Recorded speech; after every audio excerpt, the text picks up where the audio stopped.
Welcome back to another episode of the Go with John show. We've got a group of folks here today. We've got one of the Stanley Martin project managers with us sitting to my left, Brian McGranahan. We have Michael Schnitzer, president of Stanley Martin Custom Homes, sitting at my 12 o'clock. And to my right, we have Pat Kearns, who is the vice president of Stanley Martin Custom Homes. Welcome, gentlemen. Thanks for having us. Yeah, absolutely. Thanks for having us. Hey, so today I want to talk about just kind of some things that happen in the field. Everybody always loves hearing from the project managers and Michael, of course, and Pat, you got a lot of positive feedback on your last episode. So what I was going to try to highlight today was kind of what we do at Stanley Martin Custom Homes as we bring our buyers through the process. So I think our buyers generally get a really good education on what happens during the sales phase or the buying phase, depending on perspective. And really, they get a good perspective on what happens right after that. But once folks remove their contingency and start moving through the process, let's talk about the experience from the customer perspective. So Michael, maybe shed a little light on what kind of updates and meetings, what happens right after somebody removes their contingency? Sure, John. So, and I think we've covered this perhaps in other episodes, but at the highest level, we're a manufacturer. Right. We just happen to manufacture homes. Yeah. And we're project managers. What is 101 in project management? Regular meetings with action items / updates, right? So that's it's just 101. It's blocking and tackling. So throughout our customers' process, once they remove contingency, think of it as two phases, pre-start and start. So pre-start, our customers get regular updates. Right. And at the start of construction, it's turned over to the field. And I don't know if Brian wants to talk a little bit about it or Pat, but chime in. I mean, that's just sure. kind of high level. I was just going to say, so once because I want to stress the weekly meetings, because I think it's probably one of the most important things that we do. And I don't think there's any other builder on our price point that offers this service. And it's just, to me, it's everything, right? So once we start the construction, we have weekly meetings with our customers every week until the home is delivered, correct? Correct. Okay. So back it up just a step is that as we're approaching the start of construction, we have a turnover meeting or a pre-construction meeting with our customers. We spend several hours with them going over, reviewing their plans, their grading plans, the plans for the homes, the specialty items that we've listed for them that are specific to their house, whether it be with regards to the engineering on the home, the plans themselves, modifications they've made to the house that are particular to them, that are very special, certain selections they've made, those things, reviewing those with them. And then we spend some time to kind of set the expectation for what they should expect from us during the construction process. You know, what it's going to be like, what kind of things they're going to experience, both good and sometimes possibly bad, being that, you know, building a home is unlike any other experience where when you go in and buy a new car, it's finished, it's complete, it's polished, it's shiny, it has a new car smell in it. And when you build a home, you're building on a lot. Your lot is our factory, our warehouse, where we're actually putting and piecing it together. And it's a great experience. If you're into and enjoy that kind of thing, you get to watch your home be built from the ground up. Right. You know, in some cases when we're doing teardowns, you get to see the old structure being torn down and the demolition of it. And then you get to watch everything as the home's built and constructed. So we kind of walk them through that process and tell them what to expect. And then we talk to them about their weekly meetings and what that experience is going to be like. So what do you say to the folks at the pre-construction meeting about the weekly meetings and what they're going to be like? We tell them that, you know, to expect that this is one of the things that we do. It's a way to communicate with them, provide them with a weekly update as to what tasks we've accomplished, what's happened in the house, and what to expect in the upcoming weeks. You know, if we're running into issues, we'll talk about issues that we may have experienced and how we're going to correct them. You know, if progress is moving along smoothly and everything's going well, we'll talk to them about how the progress of the house is coming along and what to expect in the upcoming weeks, and even sometimes a little bit further out. Gives them an opportunity to understand and get a grasp of everything that's going on in the home, so there aren't any surprises for them. Right. You know, it also it's a benefit to us as well, because Our PMs are then, tasked with they have that one time during the week that they know they're going to have face-to-face interactions, or during COVID, face-to-face over a video chat. Conversations with our buyers, our clients, to let them know what's going on with the house and what to expect. And it also, they know at that point in time that, hey, this is the time where I can communicate with them, where I can provide them with updates, and it gives them the freedom to do their job and build the house, interact with our contractors and inspectors as they need to be doing throughout the day.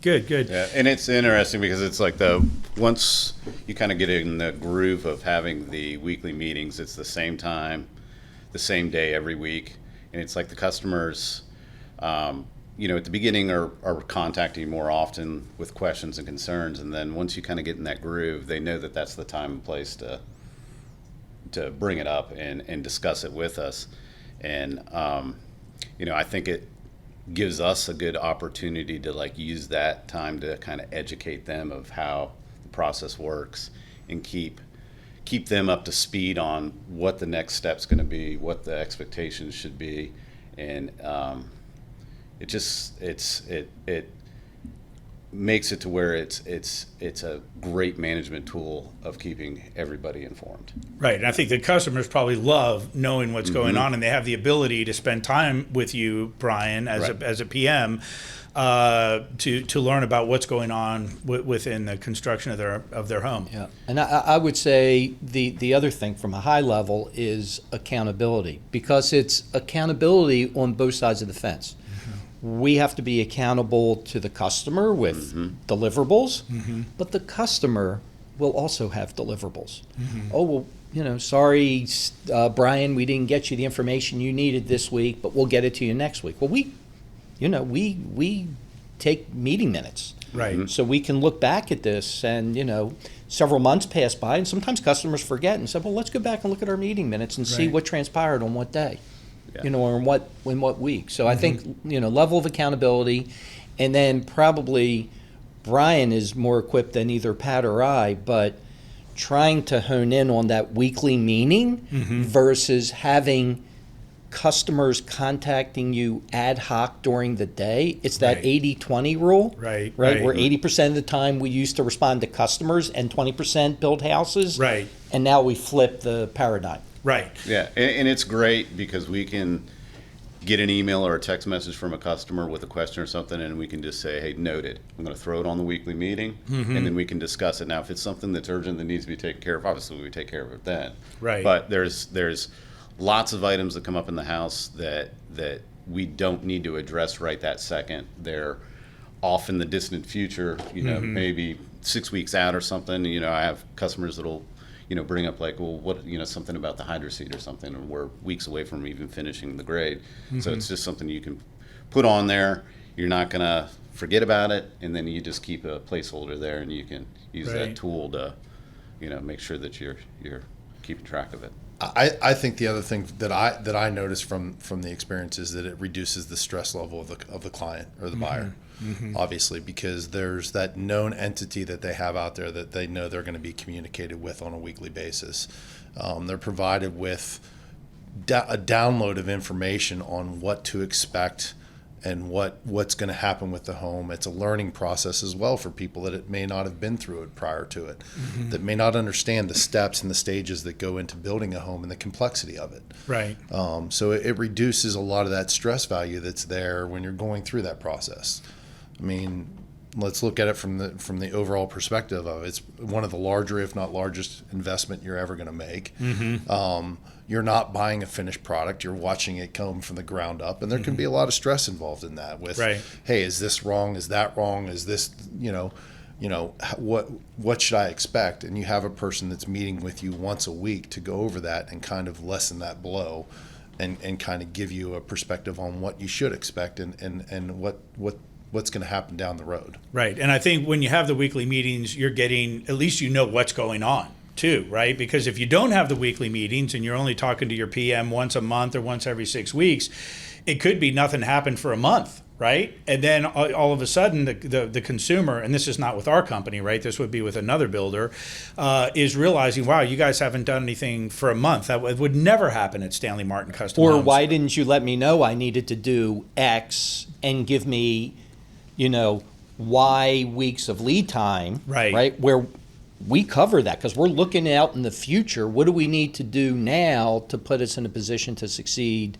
And this is with any a month from builder. now, yeah. Yeah, a month from now. Yeah, and you bring up a good point because I think most of our customers, so we have some serial buyers, right? We have some Right. people that buy homes over and over, and they But we sell also to builders. It's just off-labeled, so Correct. people don't even know we're building for other builders. Exactly. But for the consumer who's doing this once in their lifetime, they don't know what they have to be thinking about a month ahead of time, right? So we do, And they're not expected to know, exactly right? And that goes back to where I was saying it's a good moment for us to educate them on what is going to happen next. Right.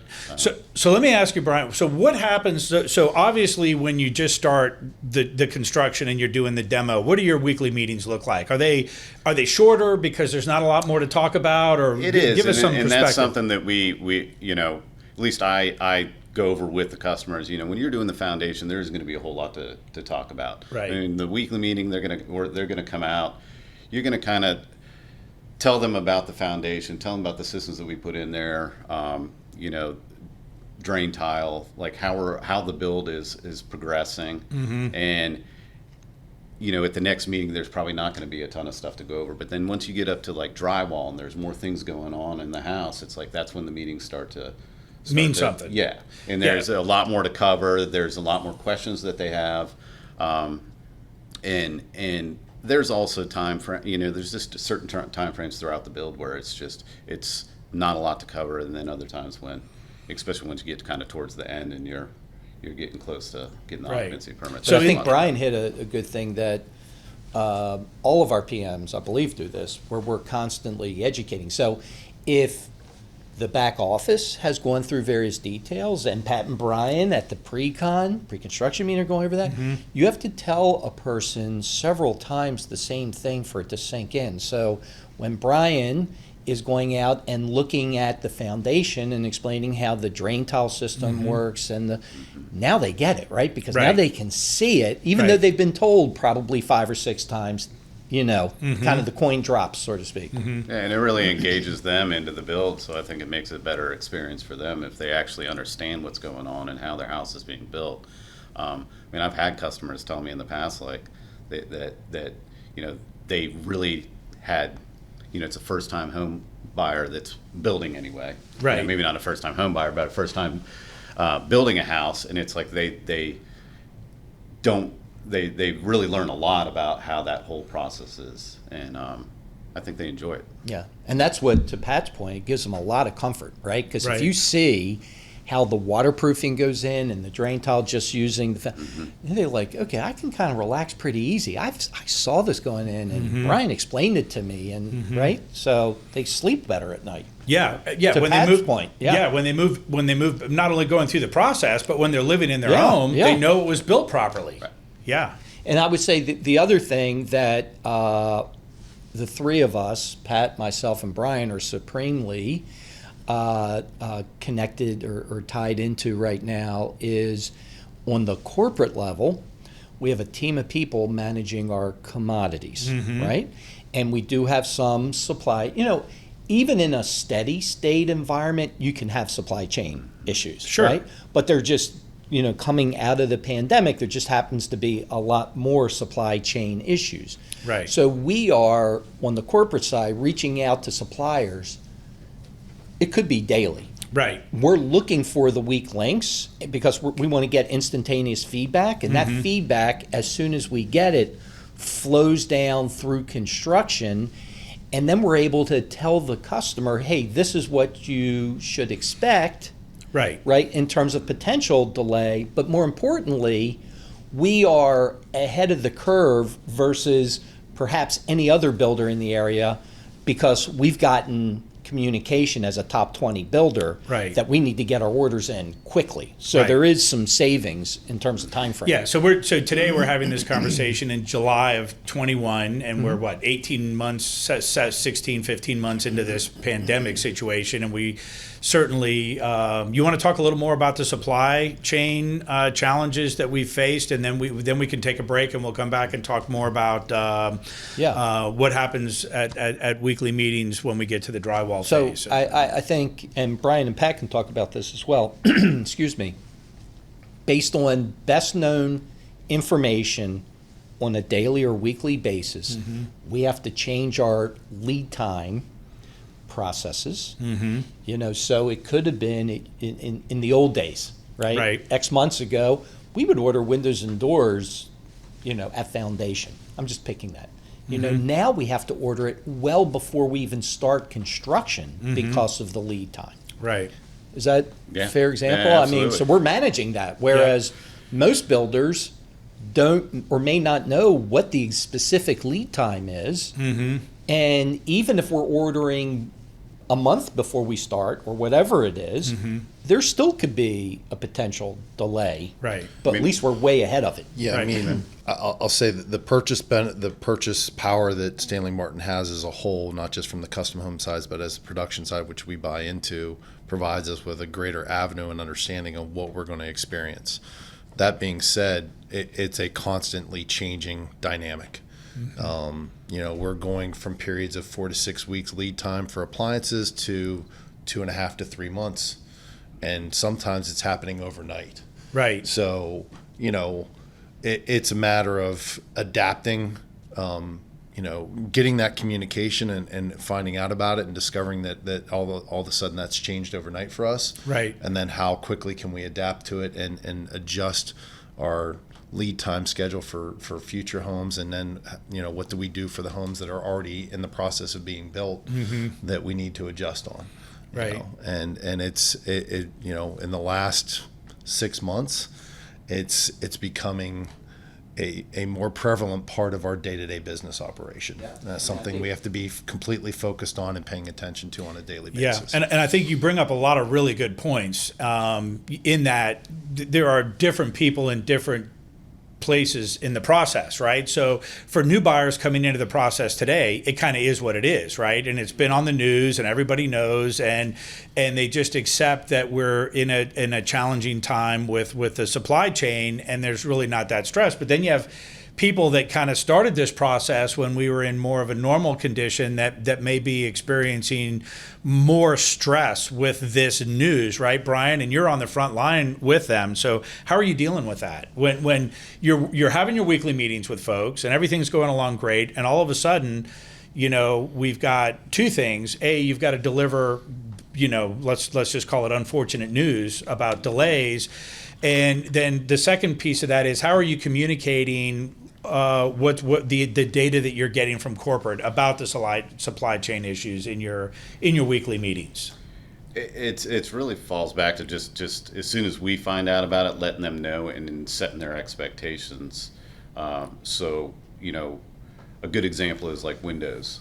Michael brought it up. We're ordering these windows way ahead of time, and still, our suppliers are getting, probably half the orders that they're half of the order that they have ordered, and every week they don't even know what's on the truck until it shows up. Right.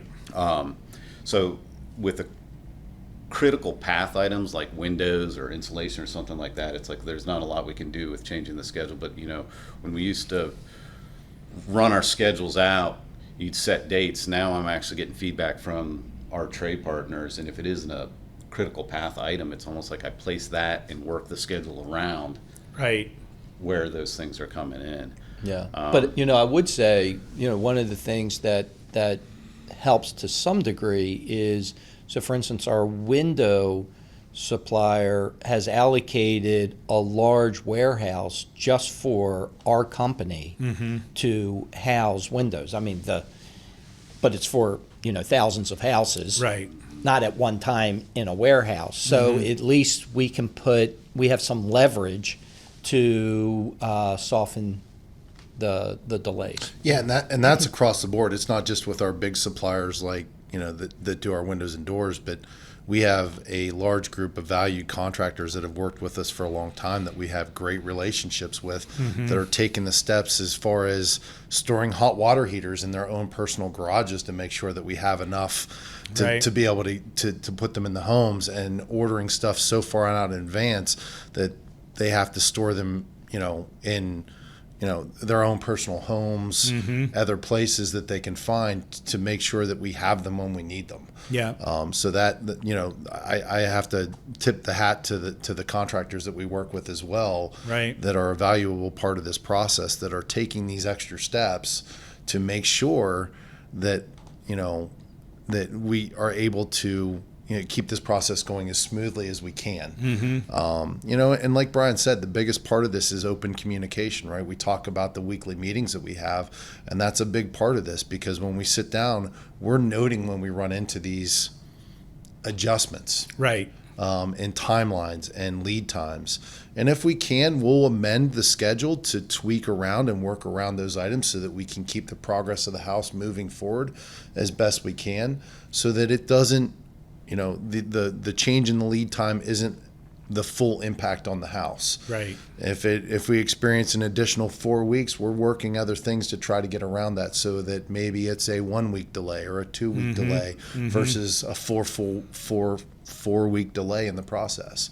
But we're communicating that to our buyers. We're noting it on our agendas. We're tracking it, so that when we get to the finish line and they're looking at us and saying, wait, when we started this process, you told us we were going to finish on X date. Yeah. And we're now here. We can go back and review it with them and say, yes, Yeah. we understand. And it's an unfortunate time, and we want to get you into the home as soon as we can, because that's beneficial to us as well. Right. However, remember these 3 things that we came across. Yeah. That's kind of what the impact's been. And it's unfortunate, yes, but that's kind of where we are. Yeah, and we're having this conversation in the light of COVID, but these things can happen even without COVID, right? So somebody listening to this 2 years or 3 years from now, I think we had one situation some years ago where a cabinet manufacturer suddenly went out of business, and we had to reselect cabinets with buyers that were already in the process, and there were some delays. So this kind of thing is it can happen at any time. It's just really magnified at the moment. Yeah, it's magnified right now, not just because of COVID, but because of the housing industry boom as a whole. Exactly. There are stresses on the market coming from 2 directions, which are really causing this to be, over accentuated, I guess is the term I would use. But to Pat's point, how many, and I know the answer is none, how many presidents of a plumbing company value their partnership with a large top 20 builder? Right. Where, because we're just a subset, right? A niche builder, where he has allocated space in his own personal residence for our hot waters. It's amazing. Well, I was talking to our carpet subcontractor here a few months ago, and he was in the process of warehousing our most popular carpets for the same reason. So it's amazing.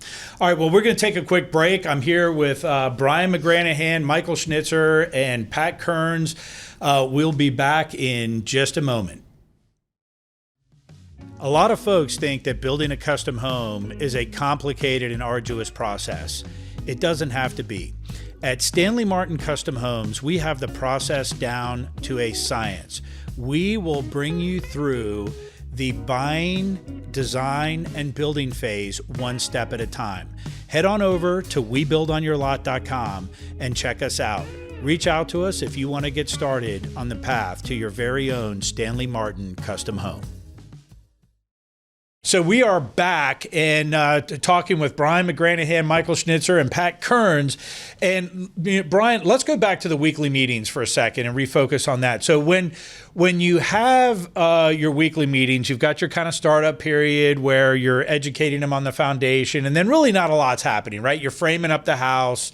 And then you start getting the utilities into the home, right? We call it the trades, right? The trades come in. The HVAC contractor comes in first, then the plumber, then the electrician. So what's going on at the weekly meetings at that time frame? So at that time frame, before we start the project, we're generally making a list of hotspots. And what's a hotspot? So the hotspots are based off of anything that is, that's That a either- customer brings up and Yeah, says, I had a customer problem brings with this before. Or It could be a selection base, like if there's something unique about their selections or unique about the design of the home that we want to be hyper focused on to make sure that we're staying on top of.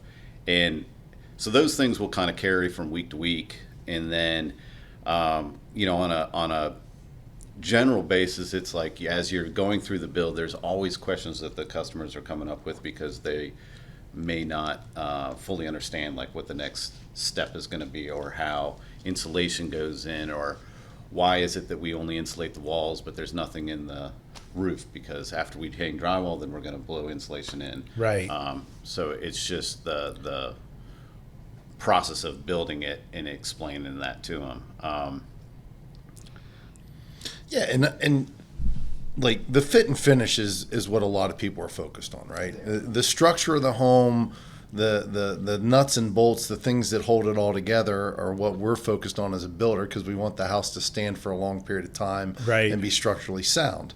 The fit and finish is what customers are focused in on. They're looking at, the selections they made, the carpet and how it matches with this, and where they have electrical outlets placed so they can place a TV on the wall, or they've envisioned some special bar that they've designed. Right. Those are the things that during the weekly meetings that we pay a lot of attention to, and it's they're involved in it because we don't, as the builder, we can walk through them and make selections with them, but we don't necessarily know how they intend to use or live in the home. Right. And I what, think what their focus is. Yeah, and I think there's another point too that I'll bring up, and that's when the home starts to go up and they're walking around the home, they start to visualize themselves living in the home, right? And they may have had a plan to hang a TV in the family room, and they start to see the home coming up, and they'll say, wow, maybe I don't want it on that wall, maybe I want it over here on this wall. So are those the type of things that you might be chatting with folks about? Yeah, well, I mean, we have a process to maybe Brian, you want to talk about just the pre-electrical, at least going through where. Yeah, I mean that's a perfect example of where when a customer's sitting down at the pre-construction phase looking at a set of plans in comparison to actually being in the house when it's framed up, the perspective changes quite a bit. So, before we have the electricians come in and do the electrical rough-in, we'll have generally I incorporate it in one of the weekly meetings to where we go through the electrical layout. We kind of go through the house. We check where, they'll add recess cans, ceiling fan pre-wires, any kind of dedicated outlets, because if they did have, grandma's lamp that they want to put in a corner. And we go through that stuff, where they're placing the TVs. And we do get a lot of requests to where they get in the rec room and they're like looking at where they propose to put their TV, and they decide, actually I think it'd work better if it was on this wall because I'm going to put the couch there. And a lot of times we even have customers, I just had one recently that went out with blue tape and laid out her couch, laid out her kitchen table to make sure that the lights would line up to Smart. what she was planning on doing with her Yep. furnishing. Yeah. And that also makes it to where it's sufficient for the trades as well. It's like we're basically using that opportunity to make sure that it's as the customer wants before they even start. Right. So. And I think the electrical is such an important thing. And just to kind of go over the process, right? So the first thing is you do your design, right? You meet with the electrician and you go room by room by room on your plan, and the electrician puts stickers on the plan where you want recessed lights, where you want to hang a TV, where you want this is back in the design phase. Right, Yeah. right, exactly. Thank you. Right. So Yeah. that's kind of the first step. And then once you then review the plan with the homeowner before they put all the boxes in, or Yes. okay, Yep. so then you review the plan and then all the boxes go in, and then do you do another walk and you say, here's where all the switches are, here's where all the outlets are, or how does that phase work? Typically, So It varies. Yeah, it varies. I mean, it on really the amount varies of with the detail. customer. Yeah, it varies on the amount of detail that the customer has. There are some customers that have a few things here and there that they're placing, and there's some that go above and beyond what you see in some models with Right. the number of recess cans that they install and TVs mounted on the walls and theater rooms and bars and those different things. And, depending on your level of, of items that you've purchased and what you're doing to standardize, if it's a more standardized home versus a more customized home, with some of those things, we're going to spend a little bit more time walking through showing those things. But each customer is going to get an opportunity to see where the standard stuff is going, where their placement is, the stuff that they've selected, and then have an opportunity to look at, okay, this is how I plan or envisioned living in this house, and this works for me, it doesn't work for me, and we need to adjust. Right. But just think of the savings just for, not paying for rip and tear. Yeah. Right. I mean, it's, right? I mean, Right. it's, now you got to pull out wiring or rewire, Yep. or it goes into drywall before they. And there's a lot of customers or a lot of questions that I ask them when we're doing that electrical walk that are just from experience. Like, I go through and I mark on the wall where they're planning on putting their bed. Because Right. it's nothing more annoying than having a plug in the middle of a headboard. If Right. you plug it in your phone to charge at night, you want to have one on either end of your headboard. So Right. you're going to have your end tables and our side tables and be able to plug it in. Freezers in the garage. A lot of people like to put a freezer or refrigerator in the garage, and they don't think about it in that preliminary drawing. Right. So some of our house types that have these monster closets, I think it was a Rafa. He had the 3-car on a Winslow, and it was probably twice the size of this room. Right. And I went there for a warranty call, and he had an extension cord running from his room into the closet, hooked to an iron, because there wasn't a single outlet. So I always ask the customers, Yeah. what's your plans in this closet? I mean, Yeah. it's monstrous. You're going to put a steamer or an ironing Yeah. board or anything else in there, and those are the things that we cover in those meetings that Right. that I think help. Yeah, Well- and situations change for people too, from when they design to when we actually build. Sometimes their life situation changed. Sometimes, with all the different avenues that are out there for searching for furniture and ideas, whether it be Pinterest or whatever, they see something that they hadn't thought of before that all of a sudden is the new catch thing in building or in living, and they want to adjust to it. And this provides us an opportunity to amend to those situations. Now, is it so? Michael mentioned rip and tear a minute ago. So rip and tear is when all the electrical's in and the drywall's up, and a customer says, "Okay, I don't want that outlet there. I want to move one over here." And you literally have to rip out the drywall, tear out the wiring, move the plug, and then fix it all, right? So our process that we have in place to really stop and focus during your weekly meetings on the electrical prevents that from happening, right? So it gives and if a customer, let's say a customer wants to add 3 or 4 outlets that aren't in the plan during this phase, is that a problem? No. We just We No, anticipate we it. have a process in place for that. We have a Right. change order process that we have that we go over with them and review with them throughout the buying process, the Yeah. pre-construction process. When we sit down and have the pre-construction meeting with them, that's one of the items that we cover in a good bit of detail is the Good. change order process and what it encompasses and what they should expect from us and what we expect from them. Yep. So it's all we're focusing on the experience. Yeah. Gotcha. All right. So moving on. So is there anything else we should talk about that Well, may I think probably the only other thing, and Brian touched on, or maybe Pat, which is, so the wiring's done, everything's in place. Is the customer checking? Well, we have a form that before we go into drywall, the customer signs. So a checklist. It's basically a checklist, but at the highest level, this particular form says that everything that they have selected is in place. So it could be wiring, it could be blocking in the wall for, I don't know, Future barn door. future barn Grab doors. bars in a Right. bathroom. So Yeah. we force, not in a bad way, that the customer sign off, because we don't want there to be any ambiguity that, oh, we didn't put something in. Remember, houses are built by humans. There's hundreds of thousands of parts and pieces.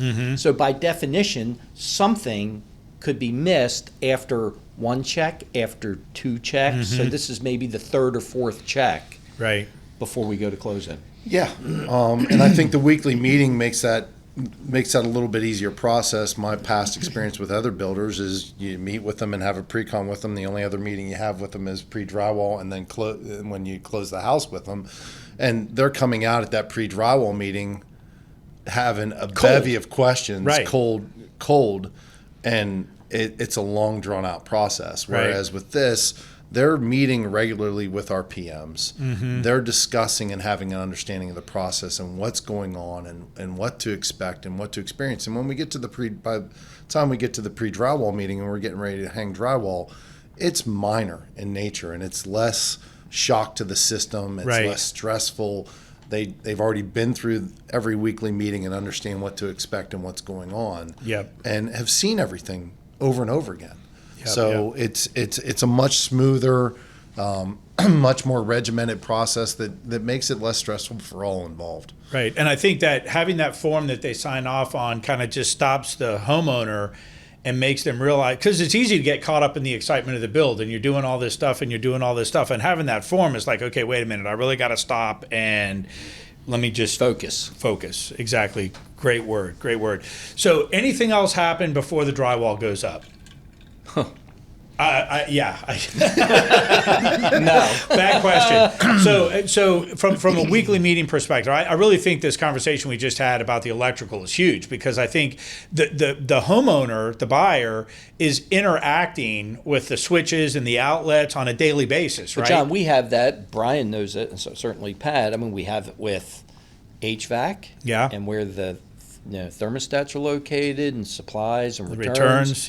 We have it with especially complicated shower designs with rain cans and faucets and handhelds. And we'll have it diagrammed. Right. But before we go to plumb it, Brian, I don't know if you want to talk about, kind of stand in the shower and make sure it's right before we go forward. I mean, I just had that on one of my houses where the diverters they have a rain can with a handheld, so you're going to have two diverter handles, and they were set on the wall horizontally. And, from experience, knowing that, all right, your supply lines are coming out of the sides of that, by the time you put that in, they also had a recessed tile niche. So by the time I spread those out with the niche, there's not going to be much room. It's going to push that niche over into the corner. So that's like, at the weekly, that's when we discussed, why don't we just move these things vertically? It's basically has the same appearance. It keeps it symmetrical in there, and then it doesn't crowd that niche over into the corner. Yeah, because there's a lot of things you look at two-dimensionally on paper that make sense to you, but when you get out there in the field and you're laying it all out, it becomes reality then. Right. Right. Okay, so drywall goes up, and then we have a period of time where now the trades all kind of have to come back in again, right? So before drywall, all the rough-in work has to be done. Then the drywall goes up. Then you finish the drywall. You paint. You've got to then put eventually, I'm not going in the right order here, but your outlet covers have to go on. Your tile goes in. Your plumbing fixture.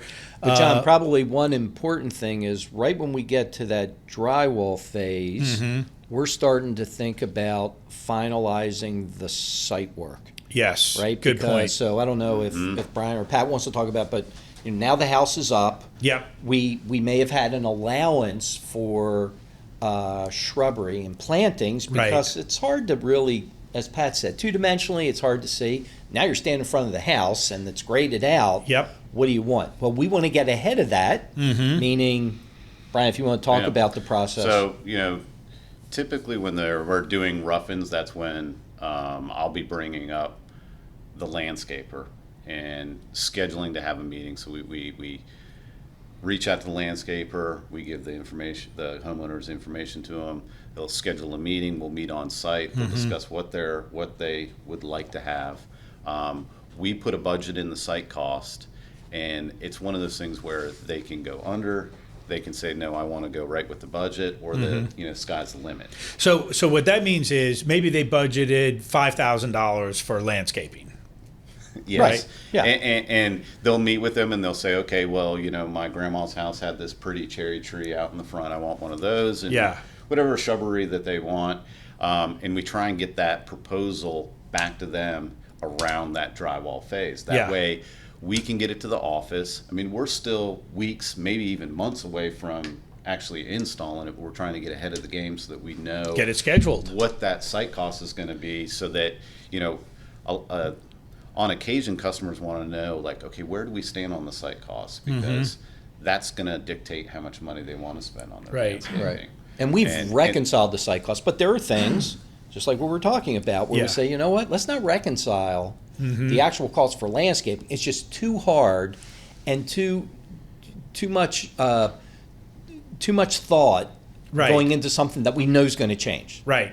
So, and I think this is just such a great topic to go into for a minute, because at the beginning of the phase, all of our customers want to know how much is the site cost going to be, right? And we put together a budget, and we may put $5,000 in for landscaping, or $4,000, or whatever, right? I mean, we sometimes have conversations with the buyers at that phase, but then it gets to the build, and I guess where I was going a minute ago is kind of the drywall goes up in the house, and there's really not a lot to talk about for a few weeks, right? Because the trades are coming back in and just kind of doing their thing, and now it all gets to be very clear to the homeowner what's happening in the house. I think people understand tile and switches and all those things, but so what you're doing now with your weekly meetings is you're focusing on the site work, which is great, Michael. Finalizing the cost, and being done with it. Yeah, but on that landscaping allowance, you said they could go under. I think to elaborate on that, so they could meet with the landscaper and they could end up only spending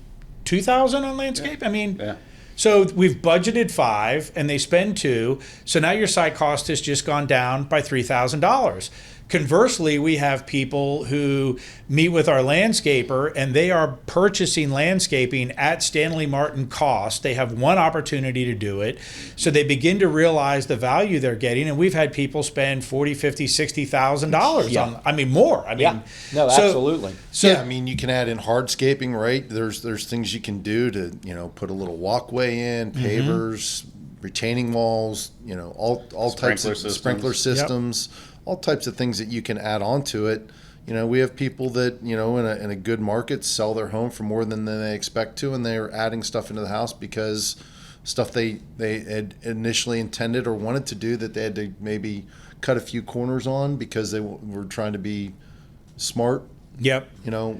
Smart and save money, but then they sell their home for a little bit more, and some of those things that they really wanted, that they had decided not to move forward with, they now can purchase. Right. So you're talking about they sell their existing home, right? But this is fantastic. But they're also much deeper into the process, right? And now they're closer to the finish line, and now they understand. There's not a lot of decisions left, and there's not a lot of variables left. Right. But I would say, when we go over the site cost estimate way in the beginning of the sale, this is before the customer even removes contingency. If the customer brings up to us, hey, I really want to do a lot with landscaping. Or a pool or whatever. That estimate or that allowance is going to get updated to match what our customer says. If our customer says, look, I just want to have a nice basic planting schedule around my house with maybe one or two flowering trees or whatever, that's right. I mean, so it's not like there's any surprise when they are meeting with Brian. Right. And if it is a surprise, it's usually like, wow, you never told us that. Well, I recognize the value and I want to spend an extra $20,000. Right. So a lot of things happen over the course of this transaction. It's not a 5-minute transaction or a 2-week transaction. It lasts really about a year. And you start your planning early, and then you get into this situation where you're building, you've got your weekly meetings, and the landscaping is a great place to splurge at the end if you want to spend more money, and we've got a process to cover it. So drywall goes up, you're focusing on landscaping. What else are you hitting on at these meetings? Well, could be driveways. You want? Yeah. I mean, driveway. We're also preparing them for the completion of the job, right? I mean, there's a lot that goes into it. We're talking to them about, we're constantly updating them on the timeline, and you know, as you get closer to the end, you're able to pinpoint a little bit more as to where you're going to finish. Right. So it's talking to them and Regarding a closing date. Yeah. And making plans for their move-ins and you know, when can they set up different things to the excitement starts to happen, right? They've been in this process, as you said, for sometimes up to a year. Right. And they're excited about the completion of it. So we're kind of walking them through and reminding them about the conversations we had as to what to expect as we get to the end. You know, not just with the completion of the home, but also what to expect from their lender. Hey, look, you know, a lot of lenders in these days, you have to have a UNO in hand, which means we're done with the house. What's a UNO? Use and occupancy. So it's the permit that allows them to move into the home. And obviously, in order for us to get that, the home has to be essentially completed. Right. Well, if the bank isn't going to start processing their loan until we have the use and occupancy, it's a little bit longer for them to be able to actually move into the house. Right. So we're trying to walk them through that process, lead them as to what to expect, so that they understand it. They're not getting hit in the side of the head with, oh, the house is complete, but I can't move in for another so many weeks. Right. We've already informed them and walked them through that process and told them, hey, this is what you should expect. Yeah. You know what I mean? And communicated that to them. So that's a big part of it too, is not just, hey, what's going on in the house when we get to that point, but it's, hey, what to expect as we get to the end. And reminding them of those conversations that we've had with them at the pre-construction meeting and even before then when they're going through the buying process. It really is like a weekly friendly reminder on that whole process. Great. Right, because that is the culmination of everything. Yeah. And they're so excited to get in. Yeah. And we got to say, look, we know you're excited, but there are things totally outside our control. Right? Like, yeah, we can control to a certain extent when we get a use and occupancy permit, right? But you have to go back to your lender. Does it take 2 weeks from the use and occupancy before they can, you know, issue, for instance, the last draw? Is it 3 weeks? Is it a week and a half? But it's not the next day. Right. There's some latency there. Yeah. Yeah. Interesting. Yeah. All right, we're going to take a quick break, and when we get back, we're going to wrap up our conversation on weekly meetings, and we'll talk a little bit about warranty. Stay tuned. I'm Michael Schnitzer, president of Stanley Martin Custom Homes. Buyers appreciate our focus on energy efficiency and sustainability so that they can lower their utility costs and we can reduce our footprint on the environment. To learn more about our prices and floor plans, visit webuildonyourlot.com. That's webuildonyourlot.com.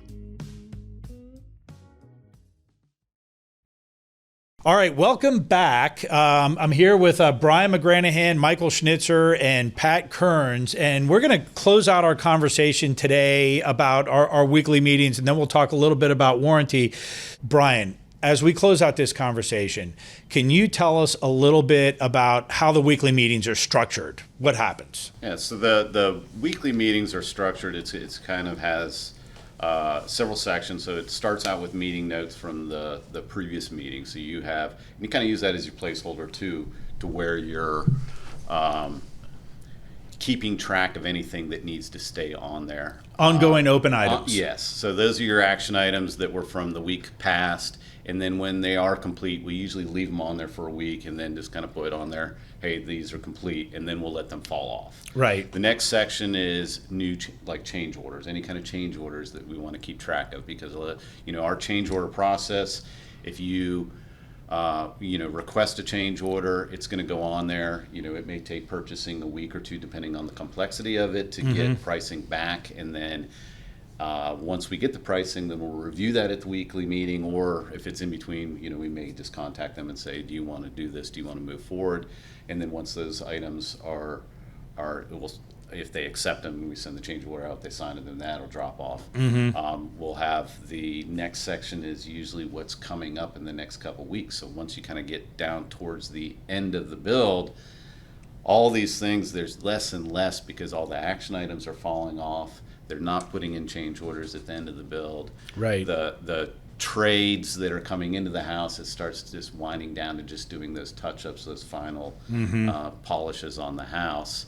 And then at the last section, we always have new items. And again, that's one that just kind of winds down as the house is winding down, getting closer to the finish line. Right. So now how does our approach toward these weekly meetings affect the punch list at the end of the transaction? So when the homeowner, when the build is finished and we get the use and occupancy permit, there's usually a deficiencies list, right? A punch list, things that are not completed that we still owe the customer. It's like a we owe you list, right? So when we have these weekly meetings and we're approaching the conclusion of the build, how many items are typically on a punch list? So it really varies on the house and the complexity of the house, but to what you're saying, as we get close to the end, I do ask the customers, and I say, if there's something you see, let me know. And a lot of times when they bring it up, I've already generated my punch list. I'm writing a punch list on a weekly basis. Right. I'm walking the house, and every week that is just a flowing document that all the way to the end I'm carrying it. Right. And if it's something that they see, because everybody sees things differently, that I did not see, that's when I usually will put it on that weekly meeting agenda, and then it'll then transfer over to my punch list. Right. But if we get to the end and it's more than a page, that's unusual. Because Right. usually it's just a handful of items, because at that point of the build, it's like, there's always going to be a little bit of paint and drywall touch-up and Sure. those kind of things, and maybe some cleaning. But the actual items, when we do that final walkthrough, I mean, it's usually a dozen or less. Right. Which You know, it really is a depends on the great complexity of the testament house. to- You know, to the the bigger the overall house, process. the more Yeah, and you're they're going to get. typically minimal in nature. They're not anything Right. that's substantial because they've been involved in the process, and it's not as if they weren't there that we wouldn't have caught those items or found them or discovered them. It's more along the lines of it's an interactive type thing that if there's things that they're focused on, that they're hypersensitive to, because we're having those weekly meetings, we're realizing that we're having those interactions with them. We're having that dialogue with them that, hey, this is something that they're focused on and we want to pay attention to. Now, we're going to build a complete home and a home that meets our standards and our specifications. But as Brian said, each individual is their own person. Maybe they had a past experience with a different build. Maybe a friend of theirs had a build that said, hey, you need to pay attention to this because this happened to us. And they come to us with those things. And, those are the things that we'll pay a little bit more attention to and be focused on. And when we get to the end result, a lot of times because of those interactions, those items are minimalized. They're very minimal in nature. The things that we're adjusting and tweaking at the very end are very not a whole lot involved in it, and it's just minor tweaks at that point in time. Right. And the reason I bring this up, because I knew the answer to the question, that particular question, before I asked it, is that I think it's really rare, right? Because I started this whole conversation by saying we are the only builder in our price point that offers weekly meetings. So prototypically, you buy a house from a builder. You brought up how many, 2-3 meetings during the whole entire build. Yeah. So the first time the homeowner really gets to go through the house and generate a punch list is right before it's being delivered to the homeowner. And there could be 2, 3, 4, 5 pages of items, because this is the first time the homeowner is now really hyper focusing on the quality of the build inside and outside, and you get this huge punch list. And I hear from people that I talk to, I built a house with another builder before and it took them 2 months to finish all the items on the punch list when we moved in. And I explained to them, we don't have that challenge here at our company, because during our weekly meetings, as you're approaching the close, we are addressing the items that would normally show up on a punch list before you move into your home. So I think it is a testament to the quality of our program and our processes and the way we do things, and it's really amazing. So yeah, so I think, John, I would say, as a caveat, there can always be longer lead time items, but they're few and far between. A cabinet door takes 3 weeks instead of 3 days, to be manufactured. But we're all pulling in the same direction, right? So there's There's compensation for getting a home complete on time, for completing the list on time. So we're all pulling, right, the customer as well as Stanley Martin in the same direction. Right. Yeah. So go ahead, Pat.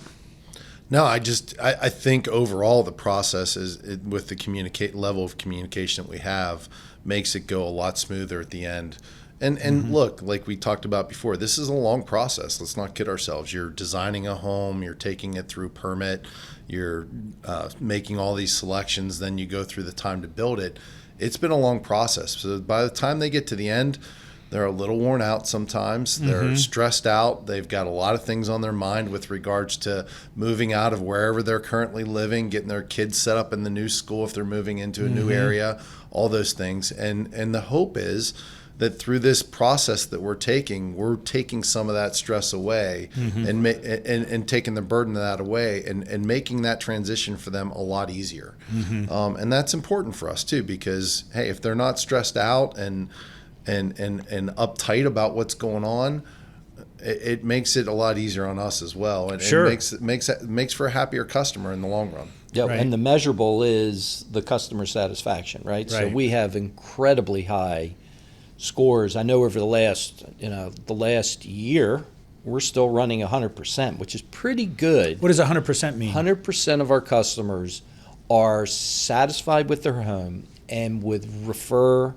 Stanley Martin to their friends and family. So that's a pretty tough mark given where we've come from And what we're going through over the past year. 100%. That's pretty darn good. Yeah. We can't get any better. Let's put it that way. No, that's true. That's true. So let's talk. So now the homeowner takes possession of the home and they move in. Just talk briefly about what is the warranty process? So, I mean, the first thing that I always talk to the PMs about doing is obviously they've gone through this long drawn out process. Our typical policy is 60 days after they move in, we're contacting them to go through and see if they've come up with anything else. And then again at 9 months, we're reaching out to them a second time to go over any warranty items that they have. But the big thing that I try to stress with the guys is, look, give them a week to 2 weeks once they've been in the home and they lived in it a little bit, just to reach out to them to see if there's anything that they've come across, anything that they've experienced that we might need to come out and take a look at for them. Just because. And this is before the 60 days. This is it's almost before like a courtesy call. It's a courtesy call. To be honest with you, I always joke at the beginning at the pre-construction that by the end of the build, I'm going to be their best friend. Right. Because, I mean, you think about the time that it's like the back office. I mean, you guys have them for however long. If you divide it up in between selections and permitting, right, none of them are working with them within the time frame that we are. Right. I mean, we're anywhere from 6 to 9 months. And meeting them every week on a weekly basis. Yeah. So my experience is by the time they get to that settlement table, they're texting me anything that comes up for the next month after they've moved in. They feel like completely comfortable reaching out and asking. That's about great.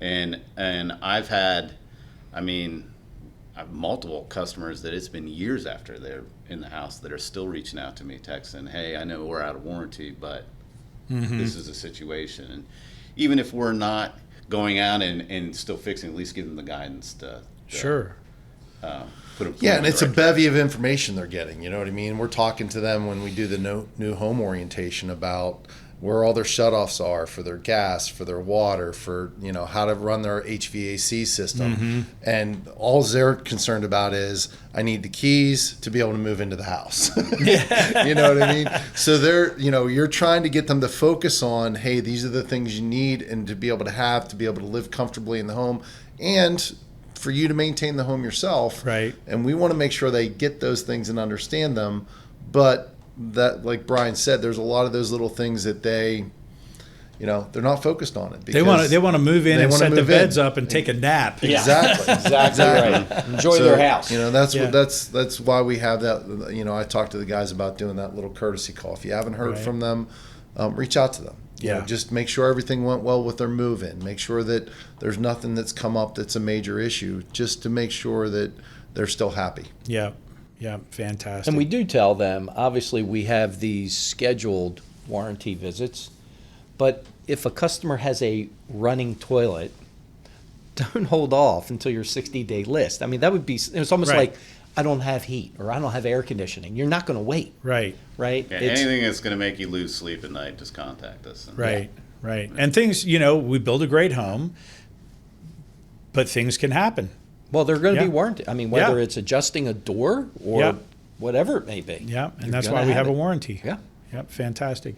So anything else that anybody wants to add to this conversation? I think we've had a great chat I today. don't think so. Any cow tipping out in Prince William and Loudoun County? Brian does. I mean, Brian's run so many different jurisdictions, so you could ask him specifics about. But right now, he's pretty much, I think, is I mean, 100% of your horse jobs. country. We'll call Yeah, that. horse country. Actually, we are getting, Brian will have this project, and we've already met on site. We have one customer where we're building a big house. We've got hundreds of thousands of land development costs. We're also, there's going to be a huge cow Mini barn, dairy farm. we'll dairy call farm it. where they're going to pasteurize and whatever. He happens to be Hindu, so it's also processing the manure because it's for the Hindus. The cows are sacred, and so we're Be an interesting build. it's that's coming to a theater near you out towards Middleburg. And you got to go through a gate through all the horse pastures. And, Yeah. Yeah, I And mean it's this not rotting ring unusual, and- but we've never had to build an overall project where there's pasteurization of milk. That's an interesting one. Well, on that note, let's close out the. So anything else you want to add, Brian? Nah, I don't All think so. good. Yeah. All good. Wonderful. Well, guys, thanks for coming in. Really enjoyed Thanks the for having conversation. I think it was highly productive. This is another episode of the Go With John show with Brian McGranahan, Michael Schnitzer, and Pat Kearns. Thanks, fellas. Thank you for you. having us.